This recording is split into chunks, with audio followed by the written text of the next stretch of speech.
Dr. Leslie Dobson. Welcome to the Family IT Guy podcast. So excited to have you. Thanks for having me. Thanks for inviting me. So if you don't mind, tell the audience kind of who you are and what your background is and what you do. Yeah. I'm a fake doctor who won't return a shopping cart. That's kind of what I'm known for. But in reality, I'm a wife and a mother and a hardworking forensic psychologist. I spent many years in criminal law, working in prisons and on the inside. After a few hits on my life, I moved onto the outside where I could determine violence risk and work with these individuals, but from a safer space, like the lawyer room, instead of being literally stuck on the inside without keys. So your work had you inside the gates. Yeah. I mean, for a long time, my office was a converted cell. So literally just next door, I was in my own cell and I would lock myself in. Granted they could do that too. I was just like one of them. Wow. Okay. We'll continue your intro and then I want to ask you all about that because I'm just fascinated by that. So yeah. So I've bounced around with, consulting and then with actual full-time positions in the criminal world, assessing violence, testifying in court. And then I spent some time in the VA working with our veterans in combat and trauma, which is where I received impeccable gold standard training. And then on the VA's budget, and then I quit and took it all to private practice. And so now I kind of combine all of that knowledge and that superior training for private clientele, which slowly kind of brought me up the ladder to celebrity lawsuits, high-ranking politicians, how to assess someone and write a report to the point where the other team will be so intimidated that they will settle and we won't go to trial. Wow. I love that. I guess I kind of did a similar thing. I had the government train me in cool stuff and then used it in private commerce. It's a good way to go. It's the way to go. I think a lot of people get very intimidated when they work for the government and you don't really think there's an outside or the outside life won't be stable, the private sector, and they get trapped. And those of us who are free with all the information and training, I think we are rock stars once we get into the field. Yeah, right. Because there's the scale and the budget and the kind of craziness that government stuff can involve. You can see things and do things that you just can't do elsewhere. Oh, we would be out of pens or paper clips and we couldn't order them until the next quarter. I just, at the state level or the federal level, it was ridiculous to me. And then we go around and just steal them from places, different departments. Crafty. Wait, so is this normal? Do psychologists end up working in like having an office in jail cells? It was like, is this something that your colleagues do? Is you pick a room like, hey, that cell's not being used, let's use that? Yeah. Oh my gosh. It's there wasn't enough space. And the way that state hospitals and prisons are always shifting with budgets and how many patients or inmates they have, they need to build out appropriate areas. And so, during that time, they had a need for more staffing. And so they would convert the cells into offices. But really, I mean, there were still blood and booger remnants on the wall. It was just now a desk and there were outlets in the room. Oh, wow. Right. Because I guess there wouldn't be outlets in the normal cell. They don't have. So you'd like take the keys, you'd have the keys and you'd have to reach out and unlock it yourself to get out or something? Well, in the state hospital, it was a solid door with a window and then against the rules to cover your window, even if you're a staff member. So the guys would definitely creep around. I had some flaccid penises really shoved up against the window numerous times, or people would just pee on my door. That was nice because then you have to get out, Wow. Lots of fun, fluids, things like that. But Yeah, you in the state hospital setting, you carry some keys to move around some locations. You can't leave the building without going through the Sally port and having all the security check you out. You often can't have your cell phone. So you have very limited access. The computer doesn't allow you to just Google anything. You're very inside the system with everyone else. But in some jails and prisons, there's a main tower where they're watching you. And then they open the doors for you. And you don't have keys at all. And in those moments, I've been stuck in some very questionable positions where an inmate's entered and I've entered, but the guards are like on YouTube, not watching us and not opening the door. Oh boy. Wow. But I guess it went okay because here you are. But so you I would imagine that'd be very scary. It was very scary at times. You want to look tough. You want to charm the other person, but at the same time, you're assessing, are they medicated? Are they impulsive? Are they looking at me weird? Do they want to sexually assault me? Are they going to harm me? Could they pop off? So you're spinning, but you're still, and you're steady and you're calm and you're just looking at the sheriffs or the custody officers.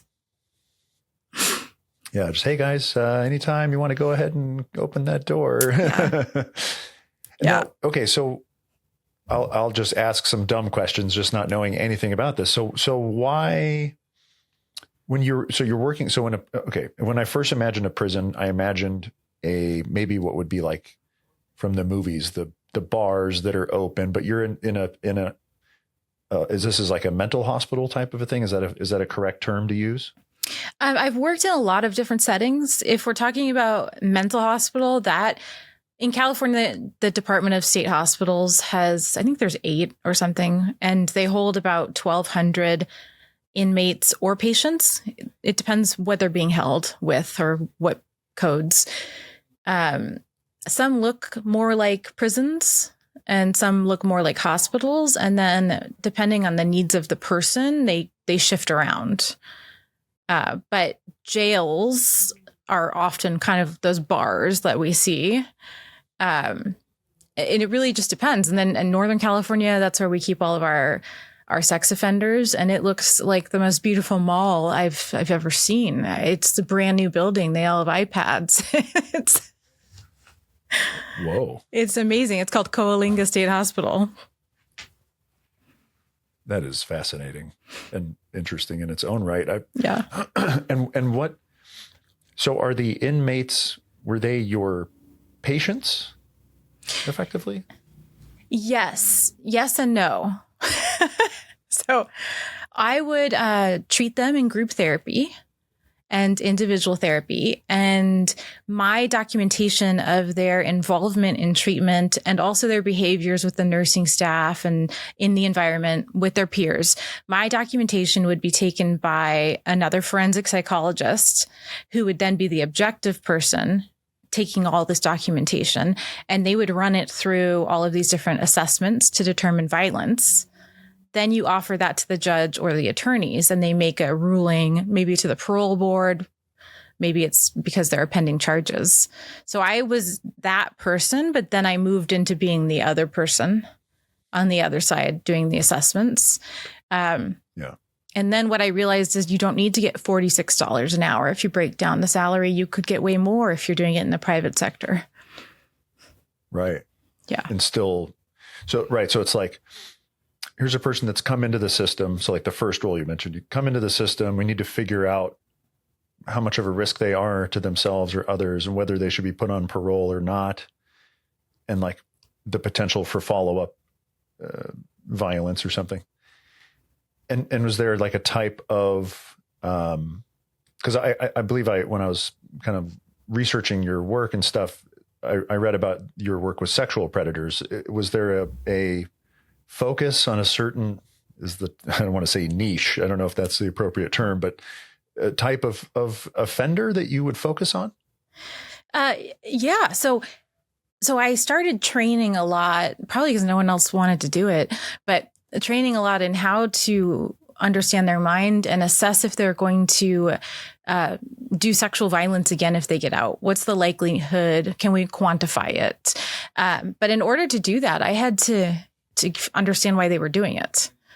Right? I had to understand their minds, and a lot at the levels I was at. And granted, these aren't just simple pedophiles who may have one victim or be found with child abuse material, but never actually get a felony. These were serial pedophiles. These were serial rapists. So you have to have a very violent crime to be in the settings I was in, and a severe mental health disorder. Now, in America, pedophilia is a mental health disorder. Sadism, paraphilia, sexual diagnoses would then get the guys into these facilities. And so I started working with them because I wanted to be able to explain to a jury what their mind was like and why they are so dangerous. Why the only thing that works are consequences. And as I knew them over the years and saw them reoffend and saw that nothing changed it. Even a guy once blew his dick off and he still wanted to offend. It was still like in his soul kind of to do that. Yes, it was. For him, it was the power and the control and the mental stimulation. He didn't need to have a literal orgasm. And so I was fascinated by how these people don't care. They have no empathy. They'll do anything to get their victims. And then their victims are some of the most ruined people in the world. They struggle with some of the most severe, complex post-traumatic stress disorder I've ever seen. And the addition of sexual assault to violent assault, it's just such a mind fuck for people. Yeah. Yeah. And you mentioned that the consequences are the only things that work, but so there is something that works in terms of how do you define that? How do you define what works and what do you see that like does or doesn't? Like that's commonly, what are common mistakes that judicial environments are making with offenders like this? It's similar to other crimes, but the biggest mistake is that we're letting them out without any kind of realistic plan. We're dumping them back into the environment. Sure, they'll have an ankle monitor on. Yeah, they might check in with their PO who's not really aware of what's going on, but we're not continuously giving them consequences. I'm all for chemical castration and birth control being forced on these repeated offenders. The bar is so low with the treatment that they have to get or show up to. Now that's kind of the consequence, right? You have to show up to group therapy. Really, half of them are homeless and they're showing up to charge their ankle monitors. They're not really listening. So I think the consequence. That's the consequence. I mean, that doesn't even sound like a consequence at all. That just sounds like a potential minor pain in the neck for somebody that doesn't want to do it. Yeah. Yeah, like, okay, I get to go to a group full of other sex offenders who are kind of like me. Kind of sounds like going to the VA for treatment and being amongst other veterans. Like we're offering them collegiality. It doesn't make any sense to me. Have you been able to glean any understanding of why they would be released at all, let alone have effectively like such a low level of consequence based on the damage that they cause? I think our laws need to change. It's very, very hard to what we call, a welfare institution code here. If you're too dangerous as an inmate, you then become a patient and you're civilly tied. That bar is so high. The amount of crimes you have to have committed to become civilly committed. There's probably 1,000 people in the state who reach that and have that right now.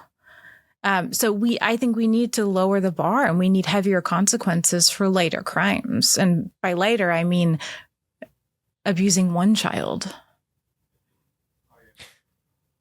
Okay. And so, boy, even this whole topic is so deep. And as I think of questions to ask, it's like, I'm glad I have you to ask them too, as disturbing as they are. Like, okay, so a person abuses a child once and they get caught.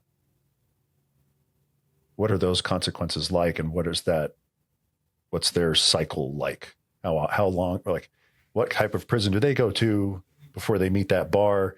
And then do they get out? And how damaging is that to them versus the damage done to their victim? If we're lucky, they get stuck in the jail system for years. You're only supposed to be in jail for a year, but it's so mismanaged and overpopulated, maybe they get lost and they get a longer time in jail, where they haven't actually gone to trial yet. So they're actually held wrongly. They go to trial and then they get time served and they get out. So it's pretty difficult to get a real consequence. But at times I've seen judges really come in harsh, which I think is incredible. At other times we have, I think it's the case out of Kentucky where the guy's 17, raped younger minors, strangled them, did horrendous things to them. And he got paroled. He didn't even get jail time.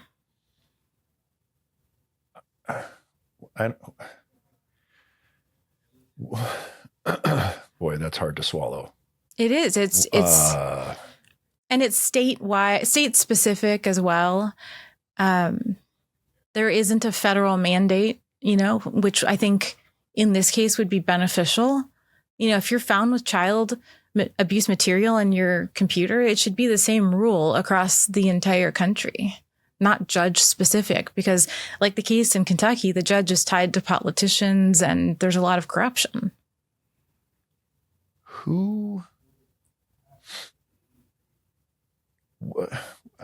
What fuck, man. What kind of rationale does that judge, was there rationale demonstrated as to why he would make that decision? That judge, who was a female, which is disappointing. No way. Yeah. In that case, what she said was, he's 17, so we're going to put him under, instead of what he would get would be like 87 years if he was 18. We're going to put him under the juvenile code. And she basically applied what we would call a suspended sentence. So basically, you be good now, you go out and you be good. And if you reoffend, then you're going to get those 87 years. Now, that's a consequence that sometimes actually works. But then she said, oh, but you're a juvenile. So when you turn 19, none of this counts anymore. And the 87 years or whatever goes away. So now you just have to be good for like a year and a half. And then your record is kind of reset and you start from scratch. Yes. Juvenile records are often, I don't know if the term would be expunged, erased, inaccessible to the public. And she still, I guess, has her job. Actually, because of social media uproar, because of people like you and me, the government in Kentucky is now reviewing the case. Well, that's good. Yeah, because without social media uproar, I think without people, sure, the families all had uproar in the community it happened, but how else would anybody know? So especially with my videos, this is where I make good money as a forensic psychologist, but I use it well as well. So I make a video on this disgusting piece of shit guy, and I boost it solely to Kentucky and solely to the county. Oh, nice. That he's in. That's amazing. And so That's I like a great idea. Yeah. I mean, I don't get more followers or more views. I don't get anything back. But what I do get is more people around these families feeling empowered to speak up with this family, to do something in the community. And now they're doing something. And I'm not saying this case is all because of me, but I think I helped a little. Yeah. Wow. Thank you so much. That's really amazing. That is the best use of ad dollars that I can think of in recent times that I've heard of. You mentioned like corruption and politics. Like, okay, I'm curious. I have this thought. The more I learn about this stuff, and the more I learn about how many terrible people there are, and just simply within the realm of like Are you innately driven to protect kids or not? And if you're not, I'll bucket you in with the terrible person category. That's my bias. So so in my view, there's a bunch of terrible people. And with every day that passes, I find out there's more than I thought there was the day before. And then I look at our criminal justice system and I imagine three big categories. There are criminals that hurt themselves. There are criminals that hurt other adults. And there are criminals that hurt kids. And I really wonder sometimes, because it seems like the ones that hurt kids, like if we look at the ratio of budgets allocated to prosecute each bucket, it seems like they're the wrong size.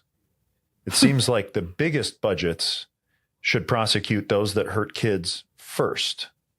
And then the next allocation of budget should be those that hurt other adults. And then way down there somewhere, maybe kind of sort of, are the people that hurt themselves, and maybe we should just leave them alone anyways. What's your view of the allocation of those budgets? And is my random assumption on these anywhere near correct? Yes. I mean,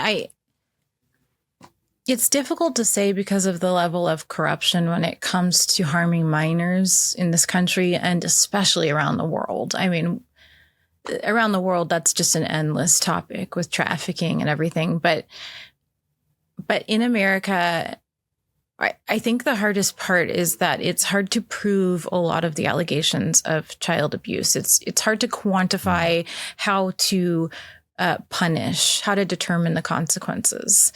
And it's a battle that not a lot of DAs are going to get into. It's a battle that not a lot are specialized to get into.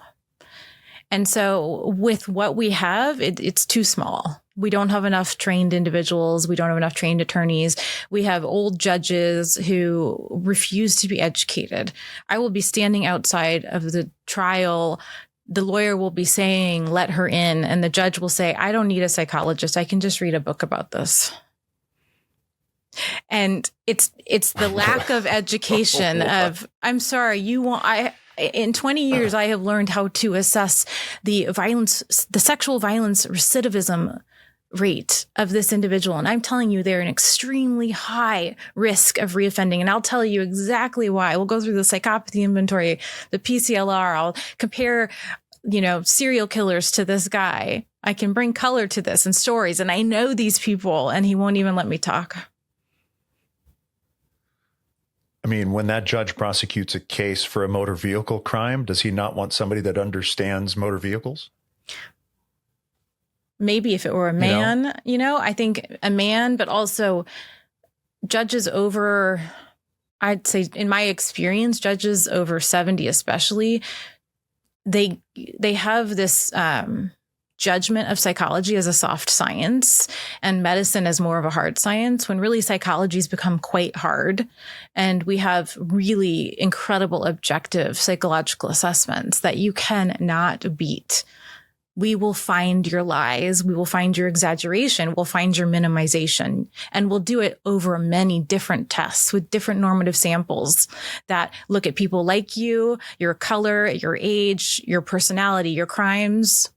And we'll look at people who are completely unlike you. And we have the most incredible statistical analyses. A judge doesn't understand that if he's 80 years old sitting on the bench and barely keeping up with his continuing education. I'm so disappointed. I have such low expectations of anything that the government runs, but damn, to be in the position of a judge and not want to consume information of any type. Yeah. Somebody's going to bring information, like I can consume it and then decide that I don't like it or that I don't want it or that I don't agree with it or whatever. But to not take the information in and of itself should be criminal. In maybe not a literal way, maybe literal. I don't know. But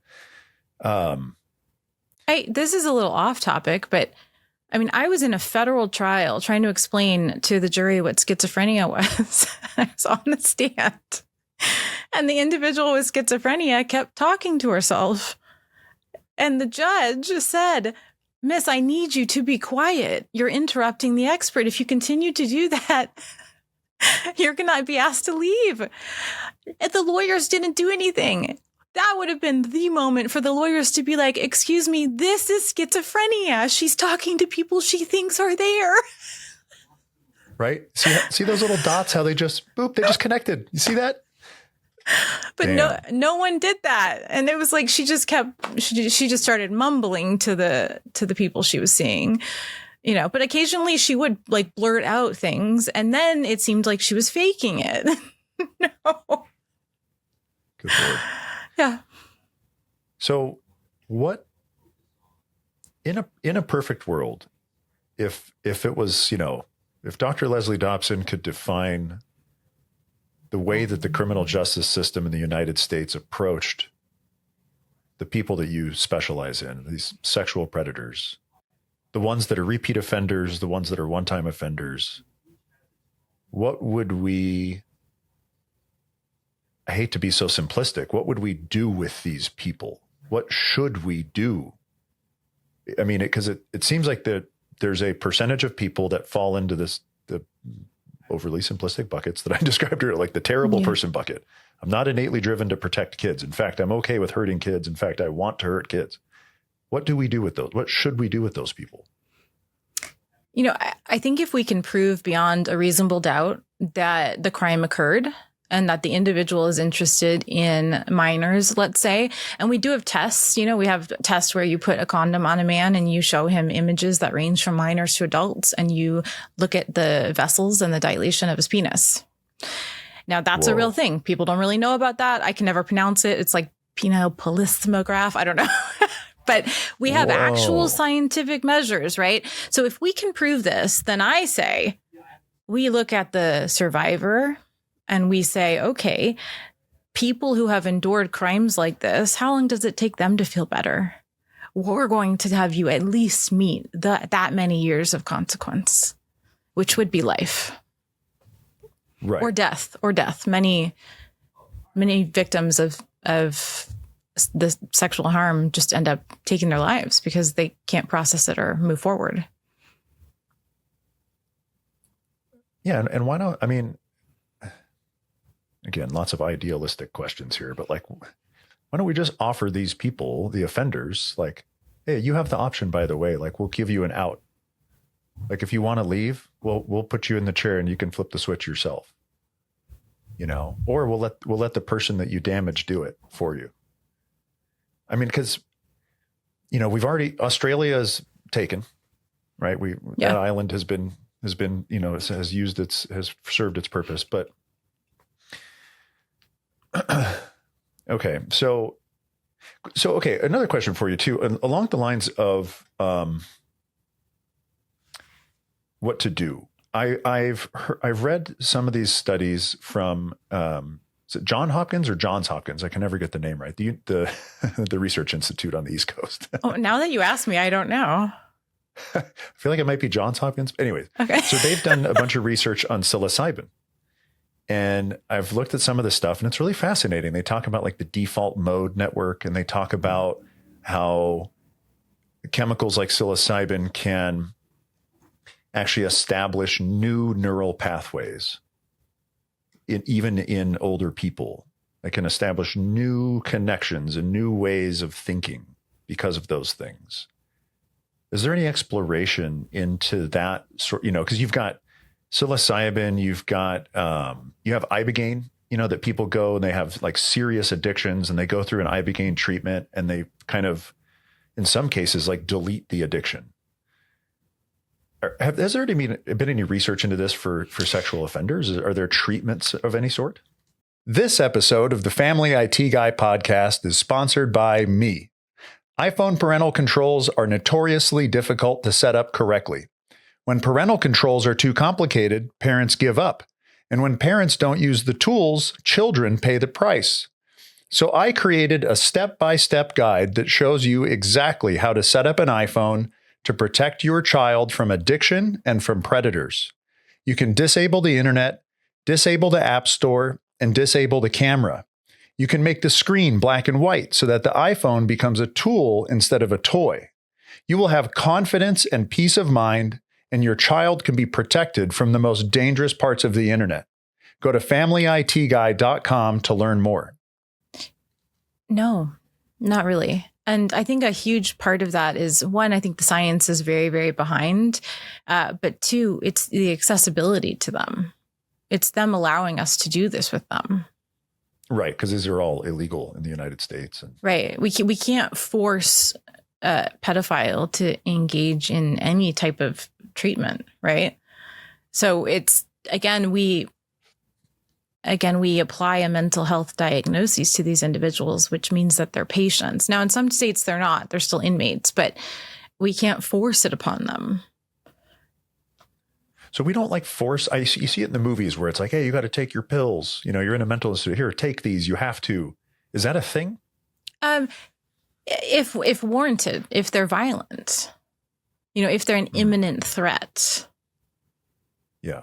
But even if you've done the most horrific crime in the world and you have a mental health disorder, you still own your body. So if you're going to harm somebody else, then yes, it's under policy allowed. 4-point restraints would be commonly used. And then, they'd get what we call a deck shot, which is a intramuscular shot into the arm of 3 different medications, and it just puts them out. But there's an extremely high bar, and many states don't even allow that. They'd rather put somebody in a padded room and isolate themselves with weighted blankets and things that will bring down their overstimulated minds. Yeah. Okay, I'll transition out of like idealism and being pissed off at the way our government works. So being in the room alone with these people, like, is it difficult not to judge them or be angry at them? Like, what's that like personally? It's less difficult now because I've been in the field for a while. But I do have to really prepare myself to start the interview and the evaluation. I have to tell myself, I'm going to listen. I'm going to get every ounce of information I need.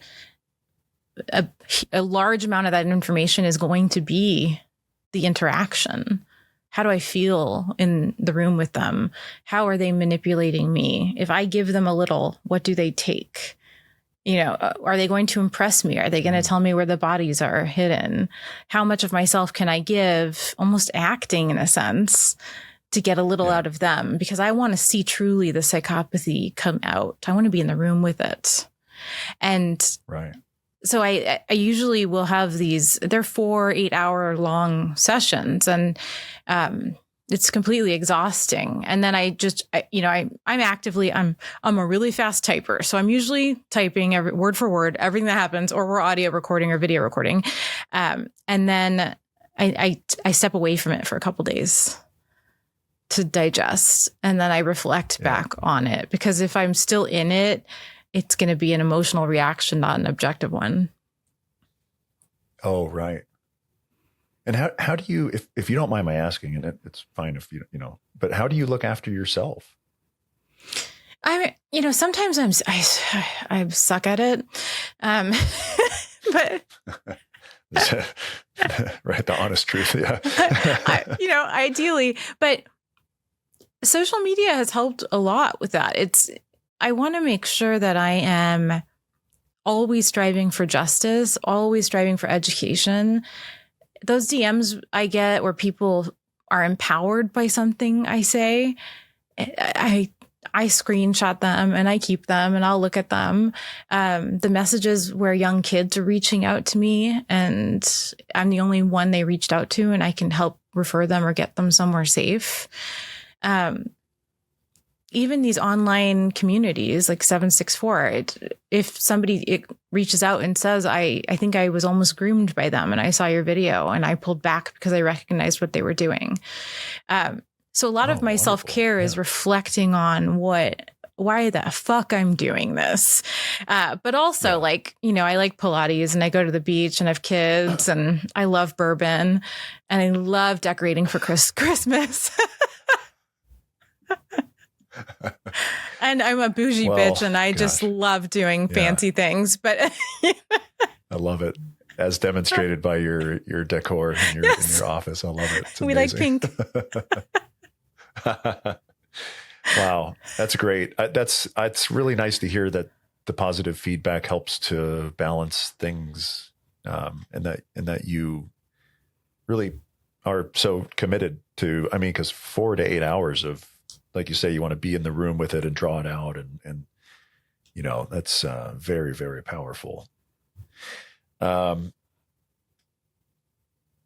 So of all the evaluations, I read that you've done over 2,000 evaluations. Is that sound they accurate? range in length. One really cool thing over the past few years were the certificate of merits that were allowed in California and other states. But basically, if you're over 40, you weren't allowed to sue for sexual abuse that happened when you were a kid. And then they changed that statute and they temporarily opened a window where people over 40 could sue. And I thought it was amazing. But in order to do that, because we don't trust your memory when you're over 40, right? I'm 42. I think it's bullshit. But you had to have a psychologist do an initial evaluation on you and say that your claims of sexual abuse had merit. So I basically had to do kind of a lie detection assessment on all these individuals so that they could file their initial lawsuits. It goes from something like that all the way to lengthy psychological batteries that take days to even just do the tests. And then you got to interpret and write and review. Yeah. I think the last case was like 900,000 records. It was obscene. Whoa. Wow. That sounds like a lot. Yeah. That's where you really do like control F, and you're just like searching for words. Whoa. And is there anything that stands out amongst those of like things that people have said or done that stick out in your mind of all those evaluations? Are there some that jump out as especially notable?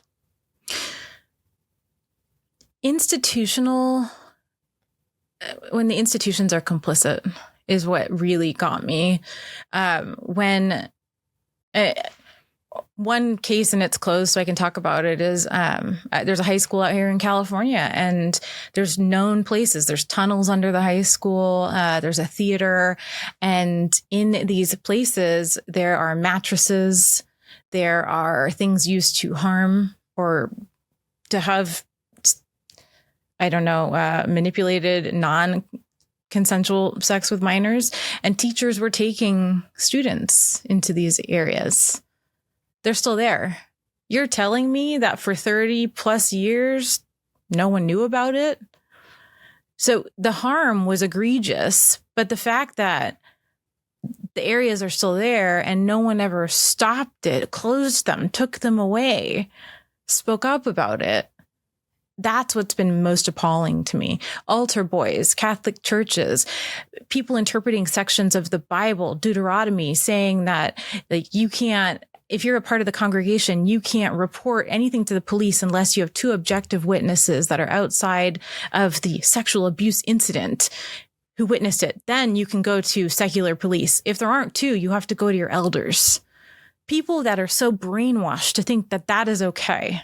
And I see it over and over again. Yeah.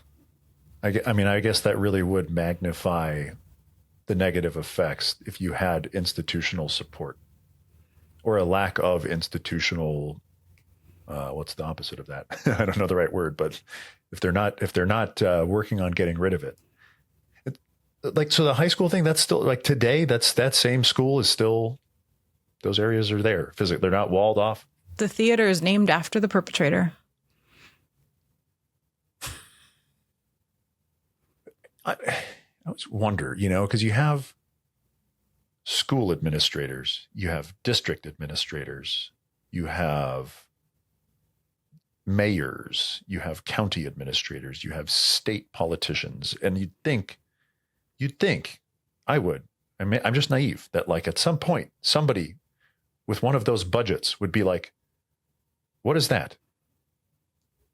No, shut that off immediately. What are you doing? Immediately destroy that. But then that's not happening. Nope. No, and I'm not exaggerating. It's not happening. And I think because of the statute of limitations, a lot of people came forward. They had to do a lot of this through civil litigation, not criminal. So again, what was the biggest consequence? They lost a lot of money, and that made them change some policies.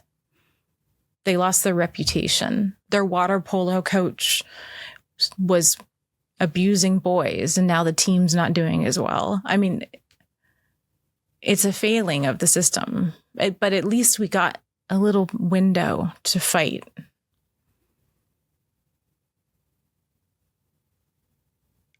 Are we in the minority, you and I, and maybe the people that we know and our friends and family, when it comes to not being evil pieces of shit? Like what's going on? Like what is this? I wouldn't say the minority, but I would say that, if you're walking around the grocery store, most people in there are like 90% with themselves and their world and 10% interacting out here.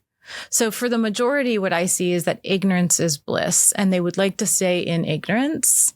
I think those are the types of individuals who tend to fall for propaganda, especially political propaganda, where they don't really, it's too much to comprehend. There's too much going on. So if I can kind of emphatically align with somebody who seems to have similar emotions as me, I'm just going to join that group because it's easier. So not necessarily evil, but it's more ignorance and simplicity that is horrible. And then what happens is the people who are evil, they gain power, they gain authority. If you're a priest and you want to abuse people, why aren't I guess if you're a man and you want to abuse people, you should become a priest because you're always going to have access to victims. You should become a teacher, right? Because it's not about one person throughout life that you're going to stalk. That's a whole different thing. It's about always being able to satisfy your sick need. So you need to be in a role of authority and power. And then those individuals rise and they don't make any changes. And it seems pervasive enough to where there's enough leadership in enough places that's either not bothered or doesn't take it seriously or is just actively complicit. Yeah. I mean, Prince Andrew was evicted. Right? Even though his assistant guy said that he knows that Prince Andrew is having sex with kids. Yeah. I mean, Tara Palmieri on the podcast Broken, she interviewed the house manager of Epstein, who said he would drive around with Ghislaine Maxwell and they would pick out the perfect girls, just like Jeffrey's taste. Well, that guy has gone silent. That guy knew exactly who was coming in and out of there. He knew who the chef was. That chef also has an incredible restaurant and is a millionaire. So it's it's not just about abusing children or abusing people. It comes with a personality. It comes with a character. And that also is what we find in people who have the ability to be charismatic, to convince you, to rise above, to win political fights. To interview well. Yeah. I mean, I got to say, I can definitely relate to being very ignorant and very naive on this stuff before I started looking into it as a full-time job. So I'm only recently started to do this family IT guy thing full-time. I'm talking maybe a month ago. And I started doing it at all in January of 2024. So I'm still new to this. I'm still learning a lot. Prior to focusing on how do we keep kids safe on the internet? What do families need to know? What risks do they need to be aware of? What is the scope and the scale of the risks? And what do we do to defend against and manage the risks? I, looking back, was very naive. I had no idea how bad it really is. And so I totally relate to probably the vast majority of people on earth having no idea how bad it really is. But, now I learned things like I just spoke with a very wonderful person, Shauna Hoffman. She's the new CEO of the International Center for Missing and Exploited Children. Oh, wow. So That's we spoke great. last week. She's awesome. She seems like the right person for the job. Very intelligent, very emotionally driven, very mission driven. Her primary incentive is like her measurement of success is how many kids do they rescue. And she told me that 20,000 kids a day go missing globally. 8 million a year. And so there's a lot going on here. And I can definitely relate to having I didn't know. I've made a bunch of videos criticizing Roblox. I didn't even know what Roblox was. So for all the parents to let their kids play Roblox, like, I get it. Yeah. And it just happens to be a vector for where predators hunt for kids.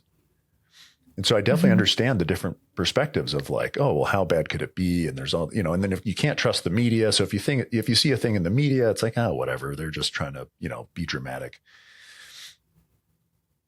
So, okay. So if I'm a parent, I am a parent. If I'm, all the parents watching this and I'm trying to understand what's going on and my kid has access to the internet, whether they're 8 or 4 or 15 or 10, how, because like you mentioned the grocery store and what percentage of people are sort of in which place and in their mind and stuff.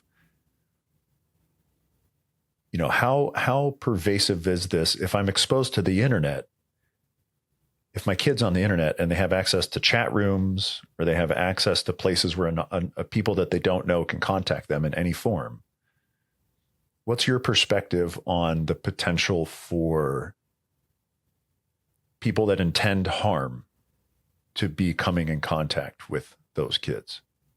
Oh, 100%. They'll be assessed. They'll be vetted. Anyone. Like to see, a predator might be seeing like, oh, this kid versus that kid versus that kid. Who should I try to get in touch with first? And it's layers of predators. So like I mentioned the online group 764. And so that was a group brought together by a guy who's actually in prison now. And his entire purpose was to find vulnerable kids. So he did use Discord, he did use Roblox, but he targeted like eating disorder groups on Facebook.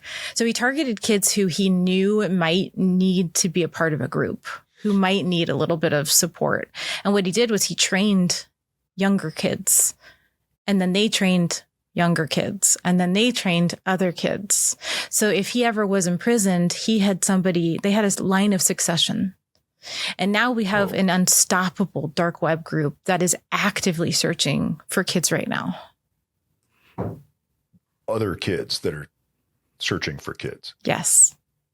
So we've taught now our kids how to groom in order to bring somebody in to then instruct them on what to do and then keep them tied to you. The allegiance then comes because you've become buddies online, right? So now they're aligned with you.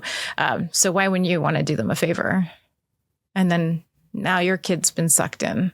So it's about, one, I think we should not allow any of our kids to have these interactive apps. You don't know who you're talking to ever.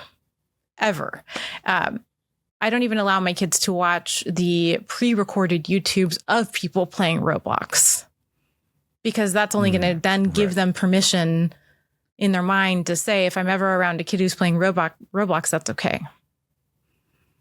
Right. It's perhaps would it be fair to say that it's almost a sort of grooming in the sense of, like, my understanding of grooming is it's getting somebody used to something that they weren't used to before. Is that accurate? Yes. And slowly discovering how you can push their comfort a little bit. So I'm going to just subtly mention something sensual. How do you react to it? You didn't really tell me to back away. You didn't look uncomfortable. Okay, now I'm going to mention something a little sexual.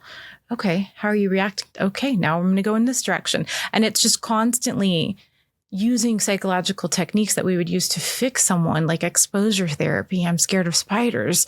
We're going to slowly build up to a spider. We're slowly building up to accepting a monster. Is it possible for parents or kids to be knowledgeable enough to be able to spot, so my kid's playing on the computer downstairs and I go down and they're in a chat function. They're chatting with somebody, and they think it's their friend or whatever. Can I even look through that and identify? Is there a way do our brains know how to assess that, or is it invisible effectively? Well, I think for me, it's, know your kid's baseline. Know your kid so well that once they start using an app, if they change, right? You can tell the nuances of if and how they change. But I also really like to tell my kids, like, there are no secrets ever in this family. Now, we have surprises. Surprises always come out, but we have no fucking secrets. And if I ask you what you just swiped away from, you're going to tell me. And it's just inherent. They won't go against it now. And if they start to go against it and I feel like there's a vibe of lying, then I know somebody else is in the picture. And it might be somebody at school, right? It could be anybody. But I know somebody else is influencing my kid. Okay, that's a good one. I like that. And, I've heard somebody else say that before, too, about secrets versus surprises and those specific words. A guy called Detective Conrad Woodall. Oh, I don't know him, but that's great. He said the same thing. And I was like, oh, that's good. Like, where you tell a kid, like, you never have secrets. Like, that's not a thing. If somebody wants you to have a secret, that's a major red flag, but you can have a surprise. To the effect that Conrad's daughter in school, her teacher apparently innocently said where they were going to make a gift for Father's Day or Mother's Day in class. And the teacher used the word secret. And the kid and his daughter was like, yeah, I don't do those. Good. And actually taught the teacher apparently, like, oh, shoot, that's a good point. Okay, that's a good one because, I interviewed a guy called Jason Sokolowski. His daughter was groomed by 764 and took her own life. Yeah, I know Jason. Yeah. Yeah, I've spoken with him a few times. He's on a mission. That guy, he's on a mission. He has some strength. Yeah. His ability to get out and talk about and try to help other people is fantastic. Such a sad story. And his daughter, a lot of it was tied to his divorce from his now ex-wife and his daughter's effects, and then him moving out of the house. And then, so his daughter's had changes that she was going through. I mean, first of all, as a teenage girl, natural changes, going through a divorce, natural changes, parents moving out, natural changes. Simultaneously, these groups online seeing her as a vulnerable person and taking advantage of her and convincing her to take her own life. These kind of things often have me wondering, because you mentioned you're looking for changes, and I've heard that a lot. And I try to put myself in the shoes of like, okay, cool. So if that's not the right word to use. Okay, like if my kid's 10, he'll be coming up on puberty in some period of time, and we'll be going through changes. And how will I know if those changes are from this or that? Like, is there discernment there? I think, again, it's knowing your kid and educating yourself, right? If you're not a school teacher, you can still educate yourself and take continuing education on appropriate developmental stages of your children. I love preventative therapy. I find, especially in America, medicine is very reactive, right? You're sick, you go to the doctor. Yes. You have a symptom, you go. Well, where's our prevention? Why not have your kid feel comfortable with another adult who's a therapist? And then that's just another resource. And maybe it's an aunt, but have your child, have the confidence in another adult if it's not going to be in you, especially if it's a contentious divorce and there's parental alienation, right? Have other key players come in there that can be trusted. Oh, that's really great. So you can take a preventative approach in having various trusted resources that your kid has access to in addition to yourself. Yeah. Like a therapist. I've had many couples who are going to divorce come in, and I will do therapy just here in this office, in this pink office. And I'll say, you know what, I just want to meet your kids. As we start this process, I want to meet them. I want to check in with them. They're totally okay now, but if something comes up, I want them to know I'm here. And I understand the big picture of what's going on. I understand where you are financially. I understand, who had the affair. I understand this, that, and the other. But I want to be there to just watch your kids' baseline and also be there if they need help when these stressors eventually turn into something, if they do. And even if there's not a major life change like divorce going on, like let's say, oh, our family, I'll take my family. I'm very, very grateful, very fortunate, lovely, happy family, the three of us. We actually do go to a biweekly therapist with our son. Sometimes he goes in alone. Sometimes we go with him. Wonderful woman that works with him.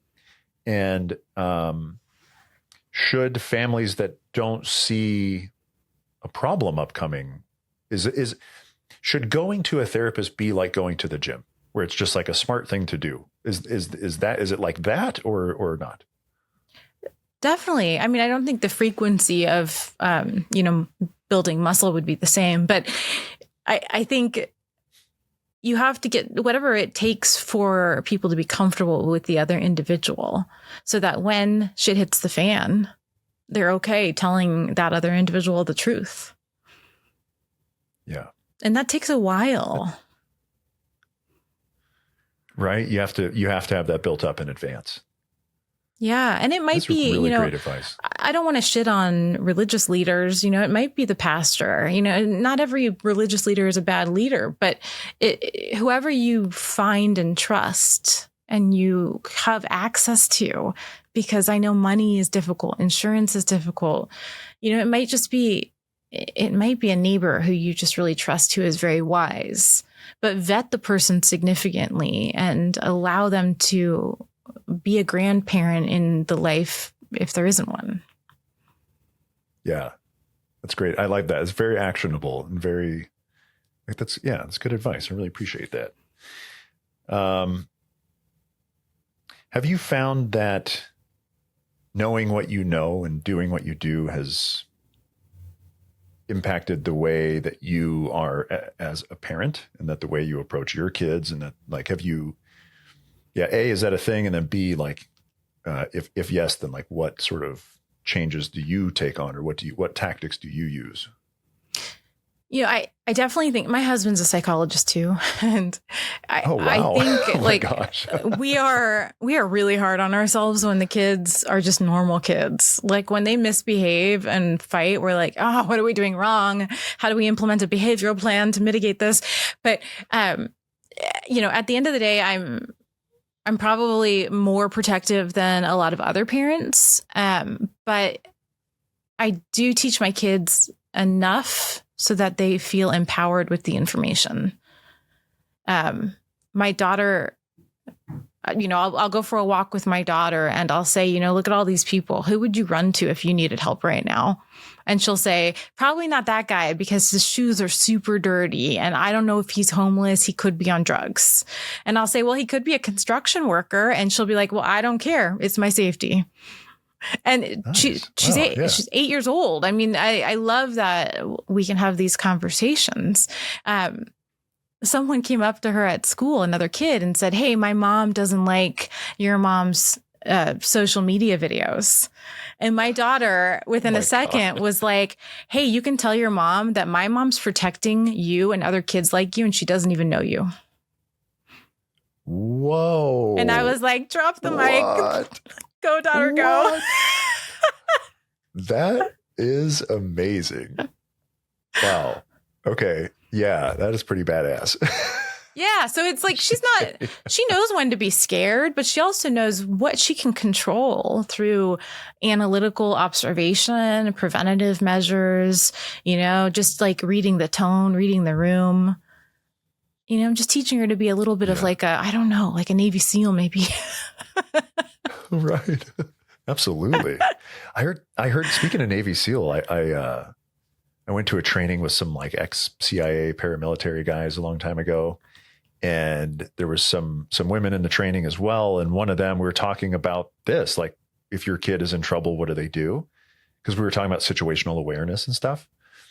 And one of the moms offered that she tells her kids to look for a strong mom. Yeah. And that kids know, like the vibe, like, oh, I'm going to go to that person. Yeah. I think I kind of like that. Gavin DeBecker, The Gift of Fear. He wrote the book, The Gift of Fear, and then he wrote one about parenting and how you can apply that to children. But his main premise, and so many other people, so many other leaders, their premise is that you need to trust your intuition. And, the biggest thing is you might feel something, but not have the cognition or the words to describe it.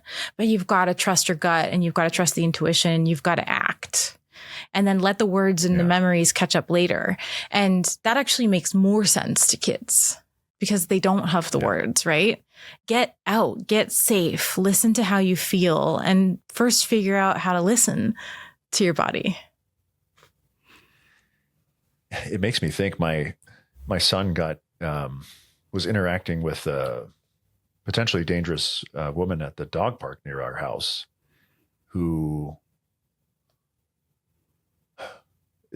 she has some kind of problems that I don't know how to describe, but it's clear that she is not mentally in the right mind of, operating within our general society. And she goes around the dog park telling people how high she is and just is seeking attention in really odd ways and is very kind of out of it. And there's her son with her and her dog, of course, at the dog park. And she convinced my kid to give her his phone number. And this was a couple of years ago when he was 8, because he has a watch. He has an Apple Watch, and so he has his own phone number. Now it's blocked so that actually she was not able to call him. He did give her his phone number. Because he wanted to be friends with her son and he liked her dog. And then she's a mom and he didn't know how to discern the situation. And so luckily nothing actually happened other than just us being scared. But then we got to talk to him about it. So it's sort of an educational opportunity. Thank goodness. But it was just an interesting demonstration of how you never know. Yeah. Because the dog park, he rides his bike. There's a bike park next to the dog park. And so he was there without us because we let him ride his bike, and shoot, I mean, we ran into this lady walking around the neighborhood because she lives nearby. And she was like trying to, like, I'm walking with my wife and she's trying to walk up to me and touch me and stuff and asking me to like take my shorts off and like, oh yeah, like weird boundaries. stuff. Where it's like, whoa, like my wife wanted to punch her. And I was like, let me punch her. I don't want you to hurt your hands, but, yeah. So just, it's tough out there, especially, but kudos to you and your husband. It's cool that your daughter's dialed in like that. And, they're all teachable moments, even if, it's not just one moment. Most of the time, it's the progression of the moments and the lack of intervention with the teachable moments. And so,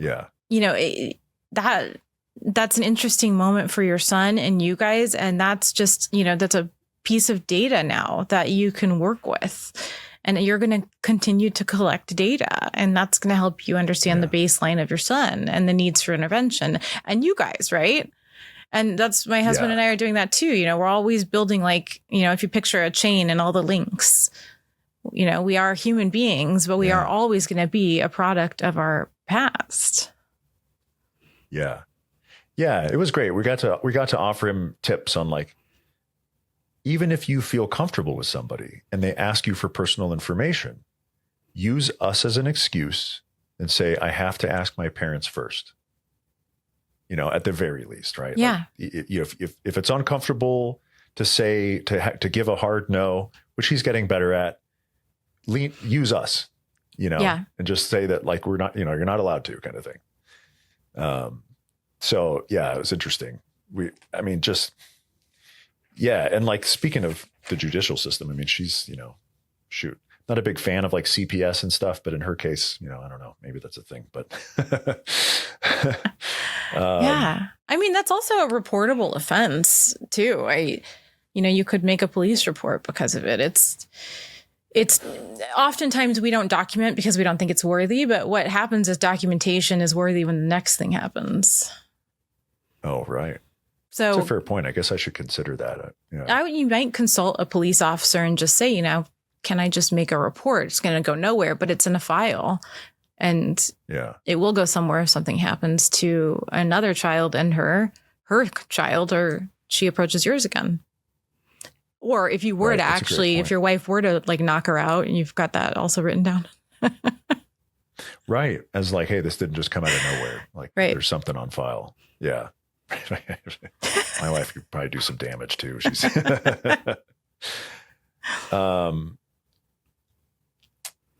are there any phrases? So speaking of looking at chat room logs and things, if we go and we want to like have a look of like, who are our kids talking to? Like if we're not turning off chat, which my advice is always like, you should not have chat. Like I say, there's two issues online. There's algorithms and there's online chat. Algorithms is like your mental health damage, and the online chat is your potential physical damage and mental as well. So, but if you haven't turned off chat, because there's chat in every social media app, there's chat in almost every modern game. There's probably some others that I'm not thinking of as well, but it's pervasive. So if we look through, are there phrases, are there common things or words that could stand out as red flags to parents, as like, oh, that's a way to groom somebody, or that's a phrase that's used commonly? Is there any such things? I'd say the two biggest ones for me are compliments and alienation techniques. So if you can trust me and I make you feel good, then I can start to build a wedge between you and your parents, and I become your ally and they become the enemy.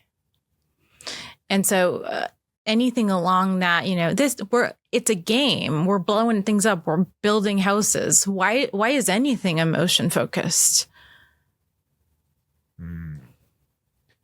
Right. Right. So would it be fair to say then, and this is the hard part too, because I feel like there's so many opportunities for friendship and sharing of hobbies and things that are true and pure. But it's like, if it's outside of the scope of the game, should it be a red flag in general, or should it just be a red flag if it's, like you said, if it's complimentary, or if it's, that far outside of the scope? Like, is there a gray area in there somewhere? Give me your phone number. Let's hop on a Zoom. Let's FaceTime. My parents want to make sure that you're real. If you want to actually build a relationship through the game, let's turn what I would consider a cold threat hot. Let's make sure you're human. Let's see who you are. I want to tell me your address. You want to use grooming techniques on me? I'll use them on you. I want to send you a gift because you did so well in this game. What's your address? I can send you an e-card. What's your email? Oh, wow. Just, and it can be you coming on to your kid's game if you want your kids to be gaming, and you putting the pressure on these individuals. Right. Hey, I'm little Jimmy's dad, and sounds like you guys are friends. So I'd love to talk. Want to jump on a video call right now? Like that sort of a thing, like kind of see if that elicits a certain reaction in them. Yeah. Wait, what's your IP address? That's the modern identifier, right? I just had this thing in my mind of like a dating scene of like, hey, babe, what's your IP? Yeah, give me access to your dark web searches. Have you ever heard of QAnon? I mean, there's a lot that you could do to, depending on your kid's age, if they're mature enough to decipher and understand it, or if the parents need to step in. But again, I go back to like, what gets in the way of the work is the work. If you have that doubt, if you feel the need to do that, no. That's where you stop. Right. That's the thing to notice in yourself. Yeah. Paying attention. It's your intuition. Yeah. Because you missed a step. Right. So you don't, yeah, that's good. And I'll tell you what, I'm learning a lot here recently doing this family IT guy thing, and unrelated to family IT guy, but coincidentally at the same time, thanks very much to my wife, I'm really getting better at listening and feeling my gut. And oh, that does feel like something inside. Where like a lot of my life, I don't know. I just didn't notice, but I'm getting better at noticing. And thank goodness, since I'm a dad now, like I think like from this conversation and stuff, like it's all the more important, to really listen to that. And this is great stuff. It's such a learning process. I mean, I learn every single day. And, I ask my clients, how did I do as your therapist this hour? I want the feedback. I ask my 8-year-old to mimic me or make fun of me, and I want to see what she says. Or, we have to be vulnerable and humble and human in order to trust our intuition and be able to read it. Oh, I love that. That right there, I feel like strikes at like deeply at the core of a lot of these problems associated with keeping kids safe in general, but also online, is vulnerability. I say a lot to people that if you want to protect your kids online, you have to start with yourself. And starting with yourself requires vulnerability to say, according to the screen time stats on my phone, I spend 4 hours a day on Instagram, and it's possible that I'm addicted. It's likely, actually, because the world's best addiction experts work at Instagram and Snapchat and Facebook and all these things and TikTok. And if I'm addicted, then it's likely that my kid will be too, because it's easy to fall into that trap, and I'm demonstrating the behaviors that I might not want them to demonstrate. And so that requires vulnerability on my part. And it would require me potentially changing that and telling my kids what I found about myself and what changes I want to make and why. And that doing that is potentially a very strong potential for a positive outcome. As opposed to saying, hey, kid, you can't do that, but here I am doing it. Would you agree with that? Is that on that take on that? Definitely. I think, we have to model the behavior, but we also, we can't put a ceiling on our kids. And I think we automatically put a ceiling on them that they understand and grasp and take in much more than their chronological age. Yeah. And so, we're modeling it, but we're also explaining to them what we're doing. Like this weekend, I told my daughter, I said, I'm going to go on Pinterest because I want to look up more cooking recipes because I noticed I haven't been cooking as much. And she said, well, it's because you've been doing more stuff online. Like you've been doing more media appearances. You've been on your phone more. And I was like, you know what? You're right. So we're going to pick some recipes and take a break. She noticed it before I did, before I said anything. Whoa. Man, your daughter's cool. It's really awesome. But it's also that as a parent, I've given her permission to talk to me like that. Yeah. Yes. Which can only stem from vulnerability on your part, I think. And it's she doesn't know how to gauge it well. Like she doesn't understand what a jab is, and she's not old enough to really understand the nuances. But when she messes up, I'll tell her. I'll be like, that left sarcasm and that just went to meanness. And she'll be like, why? I don't understand. And then I'll explain. And these are great conversations. I just feel like I love talking to kids and explaining stuff. It is really fun. And it makes me feel a little better too, because I have similar experiences where my wife and I are like, dang, man, that was sharp. He just dropped a hard one on us, and then we tell him, like, by the way. Yeah.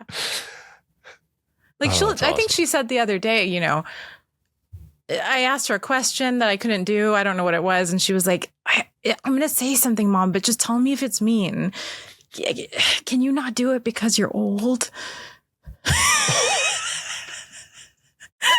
And I was like, some people they might think that's mean. Thank you. I was like, when I go get my Botox, honey, I bring your face. So, okay. Right. Oh, it's so good. I know our kid has started to do the thing where he leads with no offense, because whoever's saying that at school or something. So we've told him, like, by the way, when you lead with that, it means you're about to say something offensive. That's what that means. Which, fine, but just that's what that means. But those are those, like, and I know we have so many problems in this world and this country. And, I think about foster care providers, and those are those nuances I wish we could find in every child, and if you have the ability to access those nuances in your kid, do it. Do it. Get your relationship to the point where you can have those conversations and you notice it. Yeah. Well, I totally agree with kids being a lot more capable than we might assume. And I don't know if it's just a generational thing or if it's whatever, but I have been around a lot of families, and I think experienced it myself, where kids are kind of taken for granted as like, you're just a kid. But man, I'm learning lately that even little babies, like 2-year-olds, are like not just babies. Like, they understand a lot. They can't speak it back or form the thing, but like they get it, and if they're 5 and 8 and 10 and 12, like they really, really know what's going on. They're just trying to understand how to fit it all together.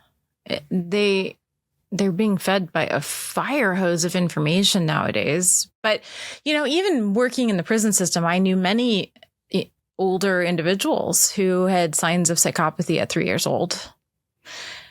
So we thought like you couldn't have memories until 2 or 3. It's significantly changed the science. And especially when you have disorders, you can be born with traits of disorders. Yeah.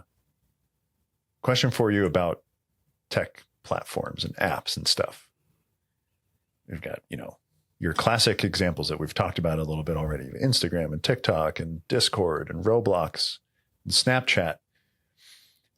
Which ones, in your opinion, should parents focus on? I mean, if not all, perhaps, but like, do you see as like an order of priority? Like, if you were to say, okay, if there was just one to focus on first, like, do you have any opinions on that?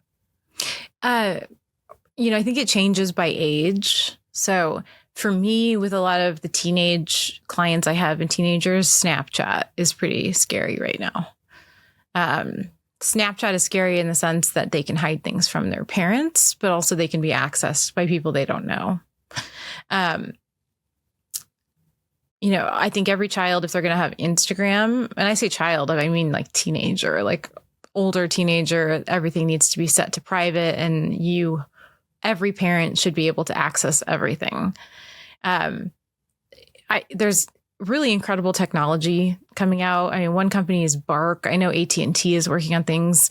But these companies, basically, you're the master phone, and your kids can have just a normal phone, but the software's running on their phone. You get alerted to if there's been violence, if there's been screaming, if bad language was used. So for like a younger kid, if they have a Bark watch, and I'm not selling that or promoting that as in particular, but, my daughter came home from school the other day and said that a little boy was rapping at school. And I said, well, what was he rapping? And she said, just a lot of bad words. And I said, well, what bad words? And she said, well, they're like the worst words. And I was like, tell me, tell me what they were. And she was like, fuck, shit, damn. And then she said the N-word.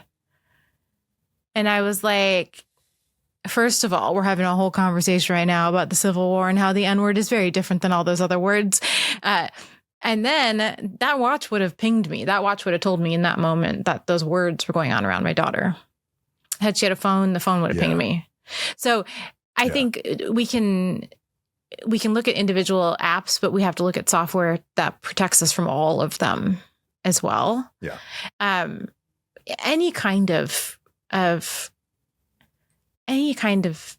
disappearing messages, any kind of end-to-end encryption. What's the point for a child to have that? Discord. Yeah. What is the point? Why are secrets even being allowed at that age? Right. Yeah. Yeah. I agree. I think a lot of these modern tools can be very useful. And it's interesting too, because a lot of the conversations are, I don't know what the right term is, like reductive in nature. I'll just describe it and see if that's the right word. Like in the IT world, we call the approach a blacklist approach, where you have access to everything, but you can select certain things that are blocked that end up on the blacklist. Or you can take a whitelist approach, where you start with nothing. You start with a blank slate, and then you add specific things. So you have a very short list. And I always like to think that if, younger kids, you should take a whitelist approach. And at some point, somehow, and I don't know quite exactly how all the time, but it makes sense to transition to a blacklist approach, because when you move out, that's what you'll have, or you'll have no filter at all. It'll just be open. Right. And so it's like, you could either have all the thousands of games and we'll blacklist a few, or all the thousands of apps, and we'll blacklist a few, or you could have nothing and we'll whitelist, and that way, like, I like to think that like tech for kids should be a tool, not a toy. Yeah. So that way it's a utility that's boring, instead of this attractive digital drug. Yeah. Yeah. And I agree about Snapchat and stuff. And also in terms of the perspective on looking at the attributes of things versus the specific apps. So that makes sense. Okay. So we talked a little bit about this, but I have questions on more particulars. So we look at our kid's phone, we look at their computer, we find out that they've been talking to a predator. What's the order of operations? Let's say like it's something serious that's happened where there's been either sexual exploitation that's occurred, or like direct attempts at sexual exploitation, like things that are like, okay, that's definitely crossed the line. What are like the things that a parent should do if they uncover evidence like this? You can't really do it simultaneously. One parent could be immediately contacting the cybersecurity and the FBI. Immediately get a report, get an agent on it, get somebody digging, and then keep everything. Screenshot everything, save everything. But at the end of the day, take over the account for the child. They don't get to go on anymore. Keep the relationship with the perpetrator going as the adult. Oh, I see. As not to lead on that anything's changed, and sort of maintain that line of communication, so as not to like lose track of the person. Yeah. And if you can't, police departments, some are so tiny, right? Depending on where you are. Do they have a sex crime division in the police department? Are there lawyers that specialize in this? Can you immediately get consultation with what to do? And then take your kid to a therapist.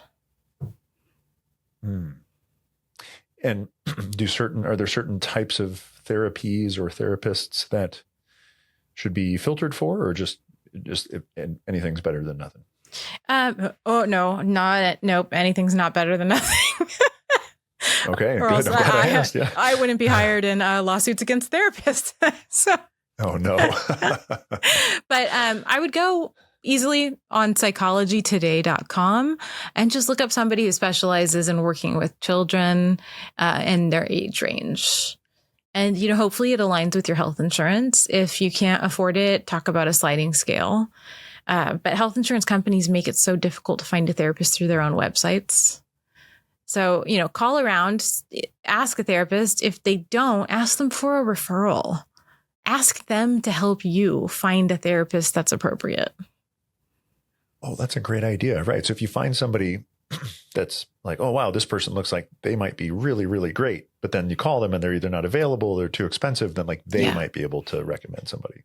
And if somebody is trained as a trauma-informed therapist, I think that's ideal, because if you've gotten to the point of your child seeing something grossly inappropriate, there's probably more they've seen they haven't told you, and there's trauma that's present or will become trauma. So just having somebody be able, who's trained in it, who knows how to handle your kid and start walking back the psychological pain they've endured so that it doesn't turn into a disorder. Right. It's really great advice. Very, very actionable also. This is awesome. I love this so far. Very useful stuff. So, okay, let's talk about, so you've talked about like how to do it right.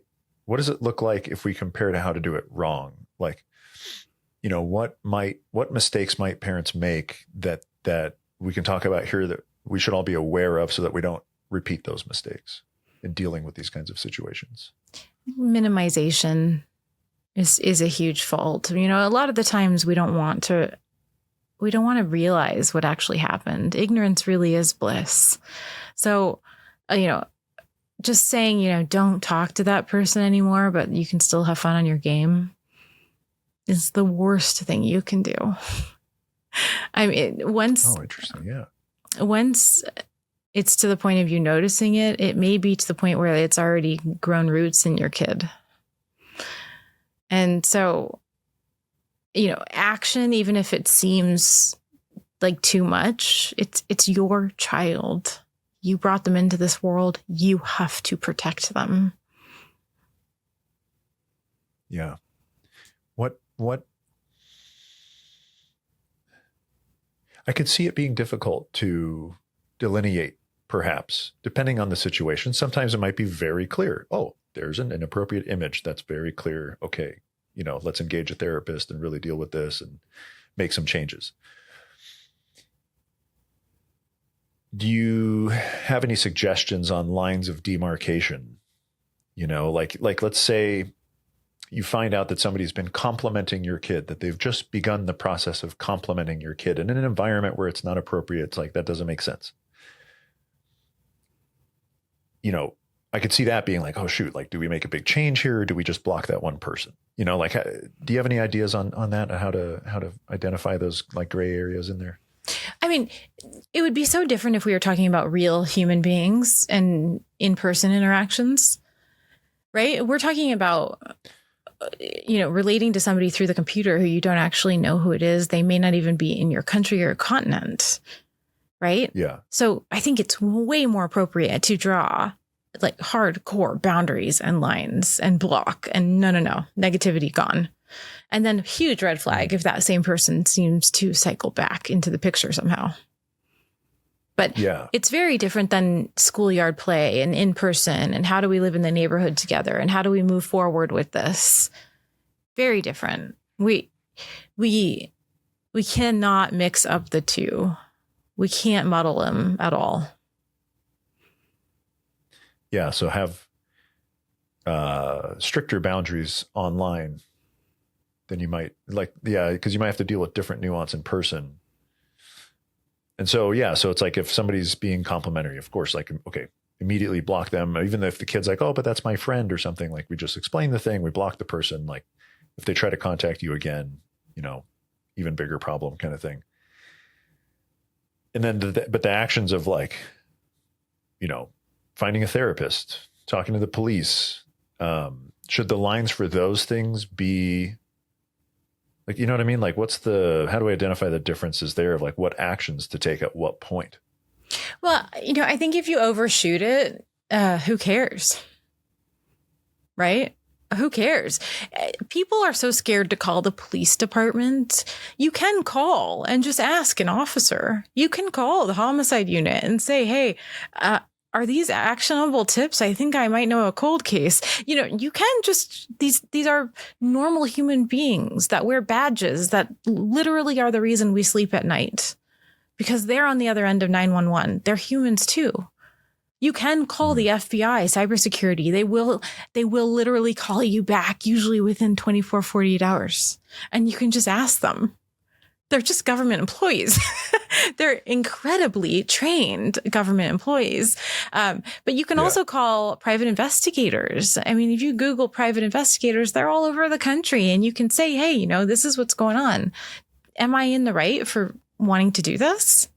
But when in doubt, consult. I see. Like, you use it as a second opinion of like, here's a thing I'm trying to gauge. Can you help me gauge it? Like, kind of like that. Yeah.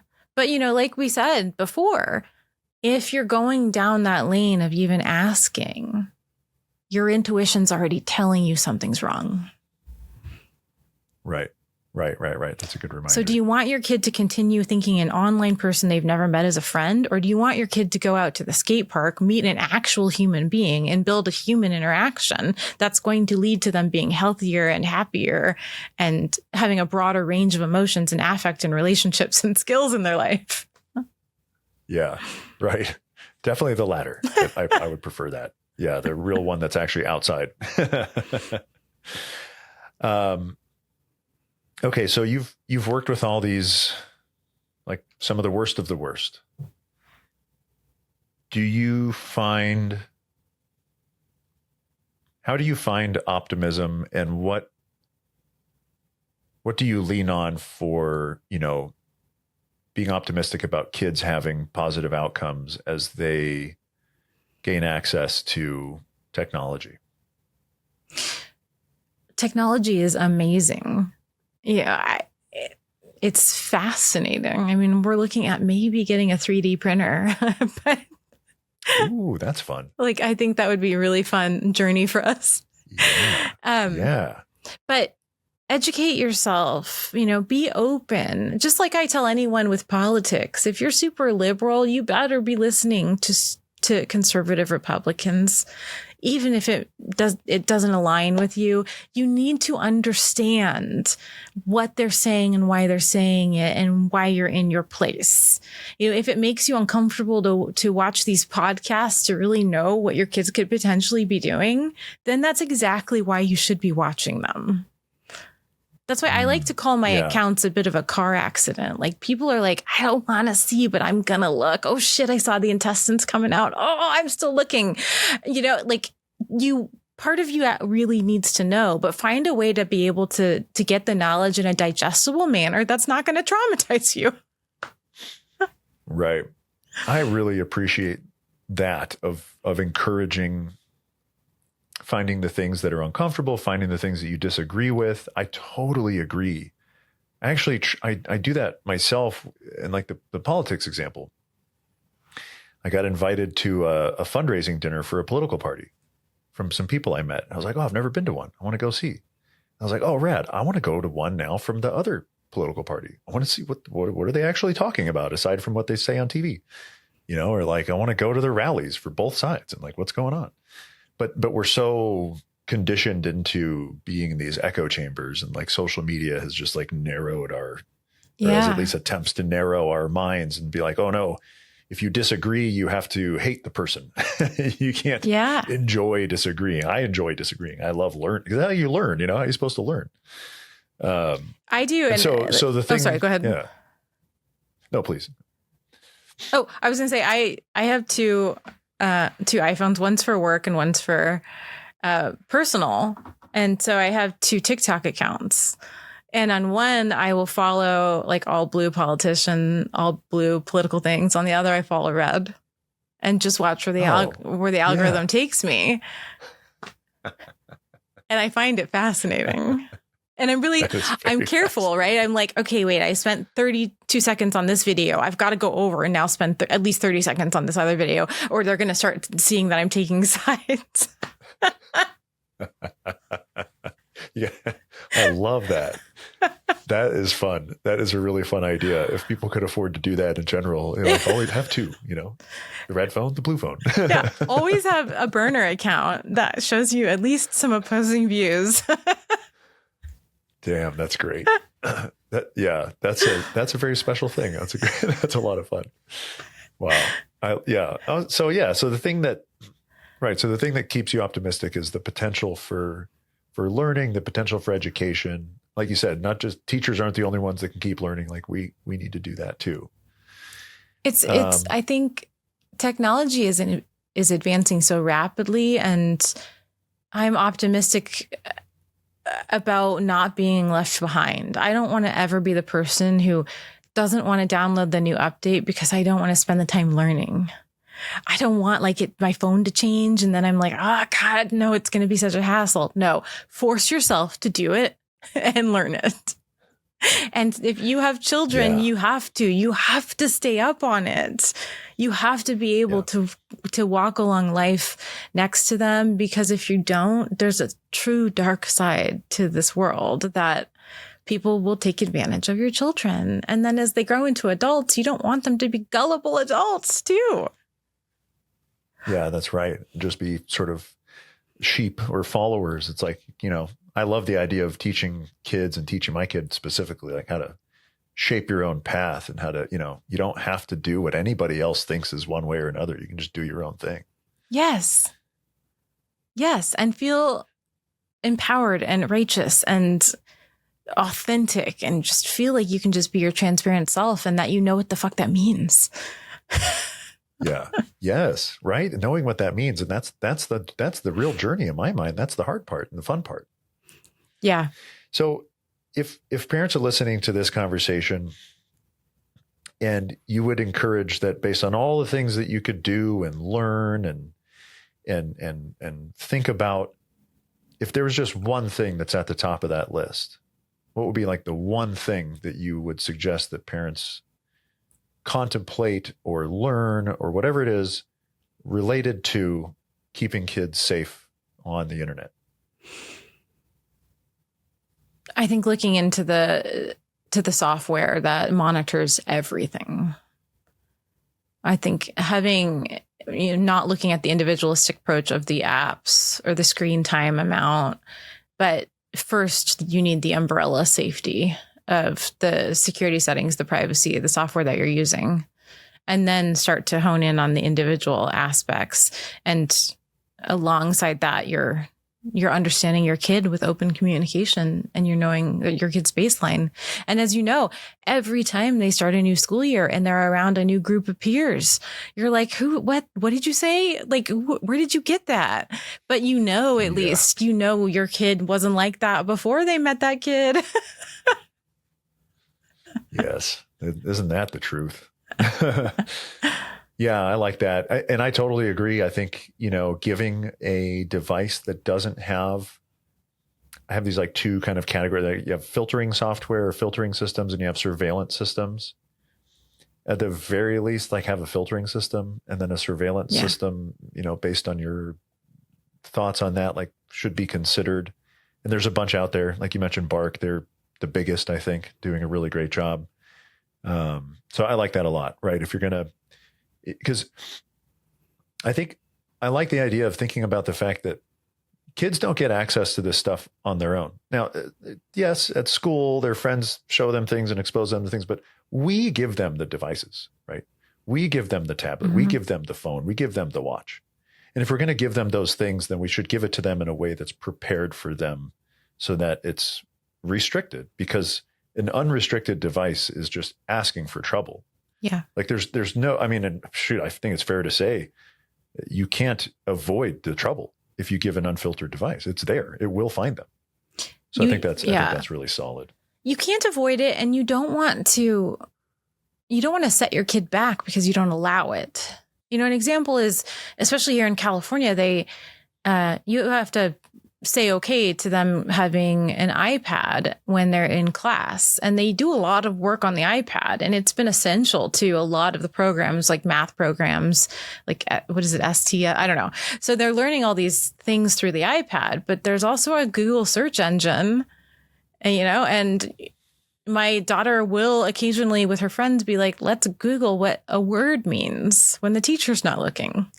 So you can't completely protect them, but you have to have that open communication and be able to know, if something's entered their little minds that you didn't put there. And also, will they talk to you about it? Yeah. Yeah. And having that vulnerability and having the trust. And it's here in Idaho, they didn't ask us. They gave our kid a Chromebook. They signed him up for a Google account with his full name. And if I understand it correctly, and I'm still trying to figure out the truth on this, they have AI enabled. And if you do a Google search, it now responds with an AI search result first. So dumb, just so dangerous.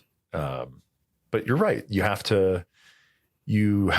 kid has to have the skills. Like, you can't, parenting now includes building skills around technology. That's just part of the game now, whether we like it or not. And the go ahead. The commercials for the games are way older than the age restrictions that you've put in place on the games or on YouTube Kids. So the commercials are fed in, and you think you're okay. I set the age restriction to 4. She's 8. No, these commercials are adult porn looking. What the fuck? That stuff is messed up. The YouTube Kids thing, I fell into that trap. I'm a tech expert. I've been doing this for a long time. Gave my kid YouTube, regular YouTube, like, oh shit, made that mistake. Stripped it off, put on YouTube Kids, found out that YouTube Kids has videos of superheroes having sex with each other. Oh. And then, of course, the naive thing, I'm naive. The filtering, there's too many videos. Their filtering system can't capture them all. It's not, YouTube Kids is not safe for kids. There is a thing on YouTube Kids called approved content only mode. That is a whitelist mode. And that's their one saving grace. And they're actually one of the only technology platforms that has that, which they should all have that. Like Roblox should have that. Yeah. They don't, but they should. Where can people follow you? Where can people learn more about you? Dr. Leslie Dobson, I should say. There is, I think, a Dr. Leslie pediatrician or artist. I'm not sure.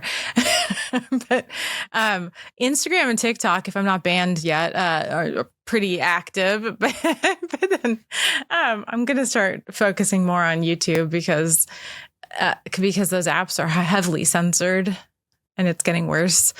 And then my website is drlesliedobson.com. But people are always welcome to message me, especially if they want referrals or help. I will answer. It may take a little bit of time.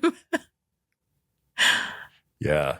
The more popular you become, the busier the inbox gets, which is wonderful, but hard to keep on top of. Yeah. And I never want to outsource it either because it's personal. So I just need some time. Yeah. Thank you so much for doing the work that you do. And thank you for sharing it with us and putting yourself out there online and talking about the things that are uncomfortable. I just love it. I love the idea of learning from things that are uncomfortable and learning from people that have experience, actual firsthand experience. So I'm so fortunate. I feel so fortunate that we got to have this conversation. And thank you so much. Thank you for giving me the space to have it and you're willing to listen.